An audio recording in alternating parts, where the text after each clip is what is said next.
Thank you for watching Court Helicopter Explainers, where we have now had to go to Tanzania to pick out a musical clip. We are looking at the dancing style of mzee mmoja anaitwa Kibore, a fantastic dancer. But is he dancing because he's happy? No, he's dancing as a way to cope with the reality. So the question we are dealing with, have you ever educated a girl? Wembaba. Have you ever taken a girl to school? Have you ever taken a lady to college? Have you ever taken a lady to university? Have you ever funded a master's degree or a PhD degree for a lady? Have you ever taken this lady to a professional training college, to a higher institution of learning?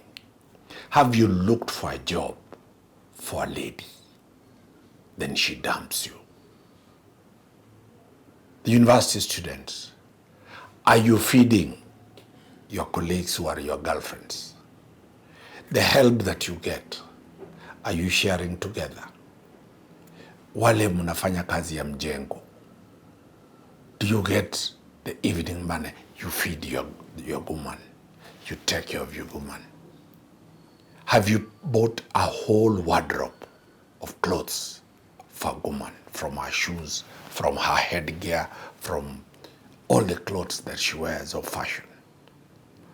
Is jewelry part of what you have given this woman to please her when she dumps you? How will you deal with it? We have dealt with the question that there are those men, wale mubaba, who take the line of murder. And we have advised that that is not the right way to go. We are giving you a civil way, a way to salvation, a way to get back your money, a way to be refunded your money. As we told you, don't take a panga, don't take a rungu, don't hire thugs or goons to teach that woman a lesson. If she's dead, you'll go in for murder. This is the question that faced the High Court in Mombasa. That is in the High Court of Kenya at Mombasa, Family Division, Divorce Cause number 9 of 2015. Petitioner is PMM and the respondent is VC. PMM is the man he was filing to divorce. This lady cannot, in divorce matters, we don't mention the names. We deal with abbreviations. So PMM, in summary, PMM got a girl, young girl. He married her, they did a wedding. PMM took her to college, to a medical college. She went, she finished. PMM discovered that she had relationships of 2 women, 2 men. When he confronted this question, he was told he has a bad breath. Mdomo wako inanuka. I cannot give you conjugal rights. He tried to get conjugal rights. He was denied because he was told mdomo wako inanuka. I don't know whether he'll get Listerine, whether he'll get mouthwash. So the question now went to court, and the man went to court and made his claim. This is his claim.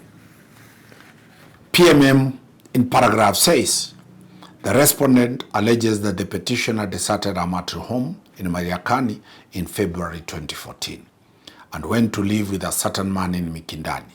He claims that as a result of the petitioner's conduct, he has suffered irreparable loss and damage and claims a total of Kenya shillings 476,000 from this woman. How? He had paid dowry of 40,000 shillings. 2, He educated this woman and paid tuition fees of 244,000 shillings. My God. 244,000 shillings spent on this woman. Monthly upkeep to maintain this woman, 192,000 shillings. Total, 476,000 shillings. That is what this man was claiming from this woman. So, what happened? The court listened. In the argument, the man said he provided for this woman. But in his defense, the woman was saying, no. I was 18 years old. I was under 18 years old. He forced me to marry. Then, because I wanted education, I did not love this guy, but I loved the education. I wanted him to educate me. He was my sponsor. Have you ever been a sponsor? Let us hear from the court. I told you this is the avenue to recover your money. Mubaba. What did the court say? He goes on to say, in paragraph 14, he says, in her petition, the petitioner cites the ground of cruelty. The petitioner claims that the respondent has, since the celebration of the marriage, subjected her to mental torture by accusing her of being promiscuous after seeing text messages in her phone from SO. He saw text messages from a man. From the evidence, this is not an idle accusation. It is clear that the petitioner did not indeed commit adultery with the two men during the subsistence of the marriage, a fact that she herself admitted. The man saw text messages.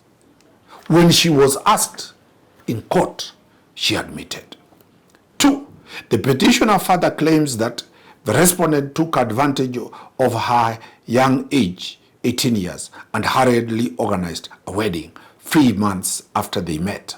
On this allegation, the court said, I'm not persuaded. Why? The petitioner was an adult and could easily have rebuffed the respondent's marriage proposal. So, the allegation that she was 18, the court dismissed it because she was an adult. She was going to school. Somebody was finished Form 4. Is she below 18 years? That is not true. So the court ignored that allegation. It goes on to say, the petitioner was an adult and could easily have rebuffed the respondent's marriage proposal. From the evidence, the allure of having someone to sponsor her for higher education is what, in my view, drove the petitioner to marry the respondent. So according to the judge, the fact that she wanted to be paid school fees, she wanted a sponsor. According to the judge, that is the reason she pretended to love this man. She wanted a sponsor. She wanted a mbaba to pay for her education. He goes on to say, in her own word, the petitioner took advantage of the respondent and abused his kindness. I find that the ground of cruelty cited by the petitioner has not been proved. Consequently, I dismiss this. The respondent, in his reply to the petition and cross-petition, that is the man, accused the petitioner, 1, of cruelty and adultery. The respondent claimed that he took the petitioner to a medical college and provided for her all her needs and tried to make her happy. What did he get in return? After paying for her medical college, after maintaining her, the judge asks, what did he get in return? Baada ya kutenda wema huu wote, alilipwa na nini? Je, alilipwa na kibuyu cha asali? Alilipwa na asante? Ama alilipwa na mateke ya punda? Here it goes. What did he get in return? Rejection by his wife. She denied him conjugal rights. She rejected the man. 2, she denied him conjugal rights. 3, and alleged that he had bad breath. Huyu jamaa hajui kuosha meno. Huyu jamaa hapigi mswaki. Huyu jamaa ana harufu kwa mdomo. Umeoza. Is this not a ground for provocation that can result to murder? Is this not a ground for provocation for a woman to be assaulted? How dare you tell somebody that harufu yake ya mdomo inanuka? You understand the context. Inanuka kama nini? Court helicopter cannot move further to tell you inanuka kama nini. Bad breath. Oh my God. She then deserted the respondent and went to live with another man. Then she admitted that she left her matrimonial home as she had achieved her goal of education. Look how blunt this woman is. She says, me, I left. My aim was to be educated. I got educated. I have left. I have nothing more waiting. My interest was to be paid for school fees. This was not my lover. This was my mbaba. Mbaba melipa karo. What else? I find that the ground of cruelty has been proved. Paragraph 16. On the ground of adultery, the respondent further showed how he discovered that the petitioner was having an affair with S.O. The petitioner admitted committing adultery with S.O. and yet another man by the name F.O. So the woman admitted adultery to 2 men, S.O. and F.O. 2. What does the judge say? The petitioner attempted to paint a picture of herself as an innocent young woman who was forced into a marriage with a much older man against her will. Mwanamke anasema, I was married to a mubaba. I was a kid. I was a young girl. This innocent young woman, however, went ahead and committed the marital offense of adultery with not 1 but 2 men in a short period of 3 years. I am satisfied that the ground of adultery has been proved. It is clear from the foregoing that the marriage herein cannot be salvaged. I now turn to how do you recover your money. This is the most critical issue. Don't kill. Go this way. I now turn to the issue of reimbursement of the amounts claimed by the respondent in his cross petition. The claim is in 3 limbs, namely dowry, tuition fees, and upkeep. On dowry, the respondent claims he paid 40,000. While he did not give details as to whom this amount was paid, this court takes judicial notice of the fact that dowry is never paid to the bride. The claim for dowry has been directed at a party to whom it was not paid. Consequently, the prayer for reimbursement of this limb must fail. Dowry is normally paid to the parents. So, mubaba, ukilipa dowry kwa parent, that woman cannot refund you. 2, due to their conceptual similarities, the next 2 limbs of tuition fees and upkeep will be considered together. The respondent has given a breakdown of the amounts he spent on the petitioner. The parties got married in December 2009. In March 2010, the respondent, true to his word, sponsored the petitioner for a 3.5-year nursing program in a medical training college in Kericho. He paid her tuition fees and sent her money for her upkeep during this period. The diploma in community health nursing that the petitioner now has, courtesy of the respondent, is personal property owned solely by her. The petitioner had no qualms about having her tuition fees paid by a man she did not love. She had no qualms about receiving money for her upkeep from a man for whom she felt nothing. She had no qualms about demanding and receiving money from a man she could not have sex with because he had bad breath and did not satisfy. She clearly took advantage of the respondent, and her conduct is truly reprehensible. That is the judge. 20. Should the petitioner reimburse the respondent for the amount spent on her? This court is of the view that it would be unjust enrichment to allow the petitioner to just walk away from the marriage without reimbursing the respondent for his financial contribution to her diploma, which has clearly empowered her, and she now has a job at a particular hospital. The petitioner received a diploma at no cost, while the respondent got nothing in return.